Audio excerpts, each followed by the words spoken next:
Company ने पहली तिमाही में काफ़ी बढ़िया 33% की ग्रोथ के साथ मुनाफा यहाँ पे कमा के दिखाया। वहीं आमदनी में भी 6-7% की ग्रोथ है और वॉल्यूम जो गैस कंपनियों के लिए सबसे महत्वपूर्ण होता है वहाँ 6 to 8% का अनुमान यहाँ पे कंपनी ने पूरे साल के लिए रखा है कि वो एक्सेप्ट कर पाएंगे। और हालांकि इस समय 12% उन्होंने किया। तो ये क्वार्टर जब आप साल दर साल कंपेयर करेंगे तो वो बेस इफेक्ट करना बड़ा दिख रहा है, लेकिन ईयरली जो है 6-7% के आसपास का एक रीजनेबल है।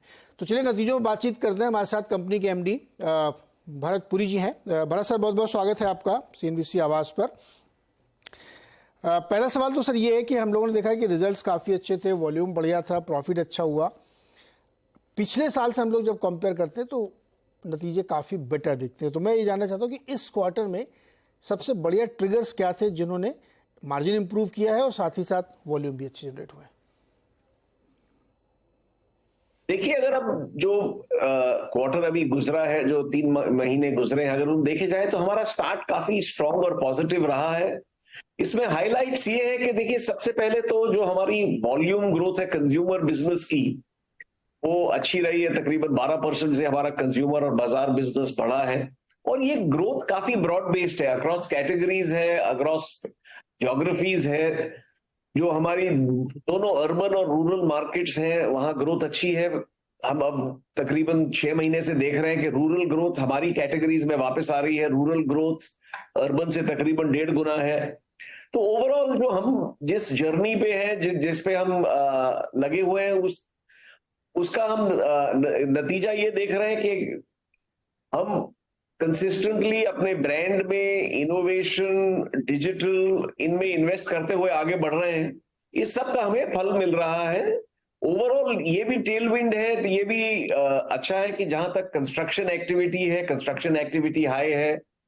जो ओवरऑल लग रहा है, हालांकि मॉनसून थोड़ा स्पॉटी रहा है, मतलब तेज रहा है फिर आस्ता रहा है, पर ओवरऑल लग रहा है कि मॉनसून सही होगा इस साल के लिए। तीसरा ये है कि जो हमारे इनपुट प्राइसेस हैं, जिनसे हम बहुत परेशान से पिछले 2 साल से, वो अब काफी स्टेबल हैं। तो ओवरऑल इसलिए आगे हम देखते हैं जो भविष्य से हम काफी प्रोत्साहित हैं कि भाई आगे जाके अच्छा रहेगा। भरत सर, आप ये कह रहे हैं कि मॉनसून अच्छा रहना चाहिए और डिमांड सस्टेन करे, तो एक कंडीशनल चीज़ें यहाँ पे।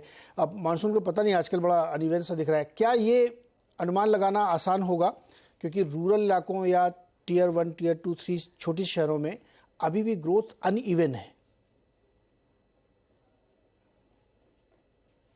हम ये देख रहे हैं पिछले 6 महीने से अभी भी जो जिस तरह की बुआयंसी या जिस तरह की तेजी हम रूरल और सेमी अर्बन मार्केट्स में पहले देखते थे, वो अभी नहीं है। बट ओवरऑल हमारी कैटेगरी में हम काफी इंप्रूवमेंट देख रहे हैं। नया कंस्ट्रक्शन काफी बढ़ रहा है। जो छोटे शहर हैं, जो कस्बे हैं, वहां हम काफी टाइम से इन्वेस्ट कर रहे हैं, काफी टाइम से अपने लोग वहां हमारे रखे हुए हैं। और हमारी जो ग्रोथ है, अगर हम पिछले 3 महीने भी नहीं, पिछले 6 या 9 महीने से देखें तो कंसिस्टेंटली हमारी रूरल ग्रोथ अब रेगुलरली आ रही है और डबल डिजिट्स में अब आ गई है। वॉल्यूम हमारी रूरल में डबल डिजिट से ज्यादा बढ़ी है, तो इससे हम काफी खुश हैं। जी, पर सर अगर नंबर में आप देखिए 2 सेगमेंट आपके, एक तो कंज्यूमर एंड बाजार और दूसरा B2B सेगमेंट में हमने देखा कि सेल्स ग्रोथ घटी है, उसका क्या कारण है? देखिए, B2B का जो कहानी है वो सिंपल कहानी है कि हमारे जितने एक्सपोर्ट ओरिएंटेड बिजनेसेस हैं, जैसे पिगमेंट्स का बिजनेस है, जो हमारे, हम ये देख रहे हैं कि यूएस, यूरोप और जो हमारी नेबरिंग मार्केट्स में डिमांड की जो कंडीशंस है काफी मंदी है। तो हमारे जो एक्सपोर्ट ओरिएंटेड बिजनेस है, हमारा पिगमेंट्स का बिजनेस है, या जो हमारे कस्टमर हैं जिनका बिजनेस एक्सपोर्ट से ओरिएंटेड है, लेदर और फुटवेयर है, टेक्सटाइल्स हैं, रेजिन्स हैं, वहां उनको काफी दिक्कत आ रही है। और इसलिए हमें दिख रहा है कि देखिए, जहां तक डोमेस्टिक B2B है वो सही जा रहा है, पर जो इंटरनेशनल B2B बिजनेस है वो काफी चैलेंज्ड है, क्योंकि इन देशों में काफी मंदी है। लग रहा है कि अभी इसमें 3-6 महीने और लगेंगे जब तक वहां डिमांड अच्छी तरह वापस आएगी। जी, अच्छा Bharat sir, macro economic condition देखिए, जैसे एक तरफ देखिए आपने चूंकि इंटरनेशनल बिजनेस बताया कि वहां पे अभी भी थोड़ा मंदा जा रहा है, तो यूएस इन्फ्लेशनरी प्रेशर को कम कर रहा है और चाइना डिस्फ्लेशनरी प्रेशर को कम करने की कोशिश करा, और इन दो के बीच में भारत बैलेंस बना के चल रहा है। तो ये बड़ी विचित्र सी इस समय मैक्रो इकोनॉमिक पिक्चर बन रही है। इसको कैसे आप एक्सप्लेन करेंगे अपने बिजनेस के सेंस में? देखिए, इम्पैक्ट फॉर्चुनेटली आएगा पर कम आएगा, क्योंकि ज्यादातर हमारी जो इकोनॉमी है वो डोमेस्टिक डिमांड ड्रिवन इकोनॉमी है। और जहां तक डोमेस्टिक डिमांड का सवाल है, वो हम देख रहे हैं कि भाई ओवरऑल डोमेस्टिक डिमांड काफी सही है, कंस्ट्रक्शन एक्टिविटी अच्छी है, ओवरऑल डिमांड अच्छी है, और जो नए प्रोजेक्ट है वो भी काफी आ रहे हैं। तो डोमेस्टिक मार्केट थोड़ी इंसुलेटेड लग रही है, उसका असर है। अगर सोचिए, ये जो इंटरनेशनल मार्केट्स में मंदी नहीं होती, जो एक्सपोर्ट ओरिएंटेड बिजनेसेस है उनको प्रॉब्लम नहीं होती, तो आपकी ग्रोथ और 2-3% डेफिनेटली बढ़ती। पर जो पूरी दुनिया में हालात दिख रहे हैं, उस हिसाब से इंडिया एक थोड़ा सा ओएसिस है, और उसमें खुशी है कि भाई जो डोमेस्टिक डिमांड है वो अभी भी अच्छी तरह बरकरार है। लेकिन भरत सर, चूंकि इंटरनेशनली हम लोग कमोडिटी पे बहुत डिपेंड करते हैं, और लास्ट क्वार्टर तो भले ही स्टेबल रहा हो पिछले 1-2 सालों की तुलना में, लेकिन अब फिर से एक बार लग रहा है कि कमोडिटी में काफ़ी अप्स एंड डाउन्स दिख रहे हैं। क्रूड देखिए फिर से ऊपर जाता हुआ दिख रहा है, उसके डेरिवेटिव्स की कीमतें फिर से बढ़ती हुई दिख रही हैं। तो आपको लगता है कि आपकी जो इनपुट कॉस्ट है वो स्टेबल रहेगी या थोड़ी बढ़ सकती है? देखिए, हमारे हिसाब से जब तक डिमांड बड़े देशों में अच्छी तरह वापस नहीं आएगी, इनपुट कॉस्ट काफी स्टेबल रहेगी। हालांकि आजकल देखिए नीरज जी, सबसे बड़ी चीज है ये जिनको ब्लैक स्वॉन इवेंट्स कहा जाता है। पहले कोविड हुआ, फिर रशिया यूक्रेन का युद्ध हुआ। अगर कोई इस तरह के इश्यूज या इस तरह की चीजें ना हो, तो हमारे हिसाब से फिर इनपुट प्राइसेस स्टेबल रहेंगे। अगर सोचिए कोई नया ब्लैक स्वॉन इवेंट होता है, फिर किसी को नहीं मालूम कि भाई उसका क्या असर ओवरऑल होगा। पहले क्या था कि जियोपॉलिटिक्स काफी स्टेबल होता था, अब जियोपॉलिटिक्स एक नया रीजन आ गया है कि भाई उसमें, जिसमें कई चीजों में तेजी आ रही है, कई चीजों में मंदी आ रही है।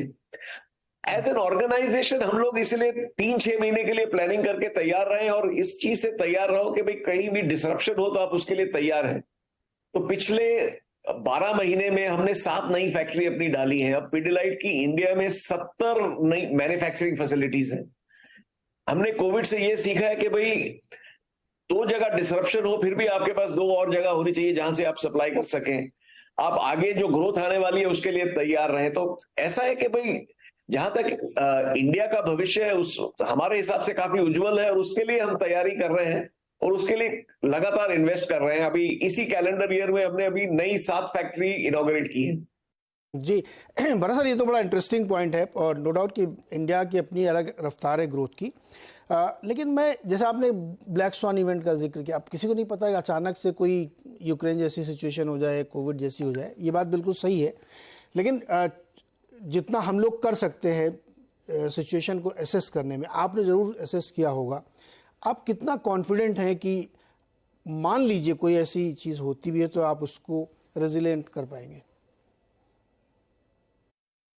देखिए, हर टाइम आपको, अगर आप मुझे पूछे तो इसीलिए हम हर टाइम कहते हैं कि भाई हम कॉशियसली ऑप्टिमिस्टिक हैं। ऑप्टिमिज्म बढ़ रहा है, पर देखिए आजकल के जमाने में पूरी तरह ऑप्टिमिस्टिक होना अच्छी बात नहीं है, क्योंकि कुछ नहीं मालूम कि कहां से क्या होने वाला है। पर यह है कि अगर आप इंडिया को देखें, 1 साल 2 साल इन इवेंट्स का इंपैक्ट हो सकता है, पर हमारे हिसाब से अगले 10 साल इंडिया के 10 साल हैं, और जो कंपनीज इंडिया में वेल पोजिशन्ड है, होपफुली वो 10 साल उनके लिए भी बड़े उज्जवल रहेंगे। बिल्कुल। अच्छा भरत सर, वापस आते हैं ग्राउंड लेवल पे। हम लोग ये देख रहे हैं कि काफ़ी कंपटीशन बढ़ रहा है, नए नए प्लेयर्स आ रहे हैं, और वो अपने आप को बड़ा ऑर्गेनाइज की तरीके से पेश भी कर रहे हैं। क्या इस सिचुएशन में कोई किसी प्रकार का कीमतों पर दबाव, प्राइस प्रेशर हो सकता है? देखिए, कंपेटिटिवनेस, जब आप कामयाब हैं तो आपके पीछे कई लोग हर टाइम लगेंगे ही लगेंगे। तो इसलिए कंपटीशन हमारे लिए कोई नई चीज नहीं है। हर साल आपके 2-3-4 नए कंपेटिटर्स आपकी 1 या 2 कैटेगरीज में आएंगे। हमारा ये सोचना है कि देखिए, किसी भी कंपेटिटर को लाइटली मत लीजिए, पर मेन चीज है कि अगर आपका कस्टमर, आपका कंज्यूमर आपसे खुश है और बाकियों से थोड़ा ज्यादा खुश है, आप कामयाब रहेंगे। और आगे देखते रहिए, और आप उस पथ में चलिए जहां के भाई आप कंसिस्टेंटली कस्टमर को डिलाइट कर रहे हैं। अगर इस पे आप लगे रहे, नई कैटेगरीज, नए इनोवेशन, डिजिटल, अब जैसे मैं आपको एक सिंपल उदाहरण देता हूं। आज की तारीख में हमारी 30% सेल अब डिजिटली ऐप से आ रही है। छोटे छोटे कस्बों में अगर हमारे महीने की सोचिए 1000 करोड़ रुपए की सेल है, 300 करोड़ की सेल में कोई सेल्समैन नहीं जा रहा है, कोई आदमी नहीं जा रहा है, सब ये ऐप पे आ रही है। आज से 3 साल पहले ये जीरो थी। तो हम अपनी तरह इन्वेस्ट करते जा रहे हैं, अपने आप को और मजबूत करते जा रहे हैं, और जैसे जैसे इंडिया बढ़ेगा उसके साथ साथ हम बढ़ेंगे। हाँ बिल्कुल, टेक्नोलॉजिकल डिसरप्शन हुआ है, उसकी वजह से बहुत बिजनेस चेंज हुआ और आप समय के साथ चल रहे हैं और आप उसको इसमें इन्वेस्ट भी कर रहे हैं और उसके थ्रू काफ़ी काम भी हो रहा है। और आपने बताया कि 7 नई मैन्युफैक्चरिंग यूनिट्स भी आपने लगाई। अभी क्या कैपेक्स का और प्लान क्या है? नहीं, सब चल रहा है। हर साल हमारी 3 या 4 नई फैक्ट्री आएंगी, क्योंकि हम इतनी कैटेगरीज में हैं। पूरा होम इंप्रूवमेंट की हमारी रेंज है, तो अभी और फैक्ट्रीज प्लानिंग में। हर साल हमारी 3 से 4 नई फैक्ट्री जरूर आएंगी। ओके भरत सर, आपकी जो कंपनी है वो बहुत ही शानदार ऐड के लिए जानी जाती है। हम लोगों ने हमेशा देखा है कि वो शर्माइन का सोफ़ा हो या पकड़े रहना, ये सब बहुत पॉपुलर ऐड थे जिससे रीच बहुत बढ़ी है आपकी। बट बहुत दिन से हमने कोई वैसा ऐड देखा नहीं है, इसका क्या कारण है? अरे आप देखिए, अगले आप 6 महीने में देखिए, आप कोई भी चैनल पे देखिए, आपको पिडिलाइट के नए एड्स देखेंगे। अभी हमने पूरे, जहां फेविकॉल है, फेविक्विक है, डॉक्टर फिक्सिट है, एमसील है, एरलडाइट है, सबके नए एड्स बने हैं। वो सब आपको अगले, अब जैसे जैसे अब इनपुट प्राइसेस स्टेबल हुए हैं, अब एडवर्टाइजिंग में हम इन्वेस्ट कर रहे हैं। देखिए पिडिलाइट हर टाइम 2 चीजों के लिए मशहूर है, एक उसकी एडवर्टाइजिंग और दूसरे उनके प्रोडक्ट जो इनोवेशन है। ये दोनों बिल्कुल आपको आगे आप देखेंगे कि ये काफी स्पीड से बढ़ेंगे। तो इसका मतलब ये हो कि एड स्पेंड काफ़ी बढ़ने वाला है आपका। देखिए पिछले 3 महीने में हमने एड स्पेंड प्रीटी मच 75% बढ़ाया है, और आगे उसी रेट पे आगे बढ़ाते जाएंगे। ओके भरत सर, बहुत बहुत शुक्रिया हमारे साथ जुड़ने के लिए और विस्तार से प्लान्स रखने के लिए और किस तरह से कंपनी अपने आप को पोजीशन करे मार्केट में, उसके लिए बहुत बहुत शुक्रिया सर हमारे साथ जुड़ने के लिए। पिडिलाइट एक लीडर और ज़बरदस्त डोमिनेंस वाली कंपनी है, बहुत सारे कॉम्पिटिशन्स को पार करते हुए भी गई, और इस समय इस नतीजों से देख के लगता है कि आगे का रास्ता काफ़ी क्लियर है और मैनेजमेंट बहुत कॉन्फिडेंट है। 2542 पर इस वक्त ट्रेड करा है, 1% के आसपास की मजबूती के साथ। चलिए एक छोटा सा ब्रेक लेते हैं, ब्रेक के बाद वापस आएंगे तो मार्केट देखेंगे।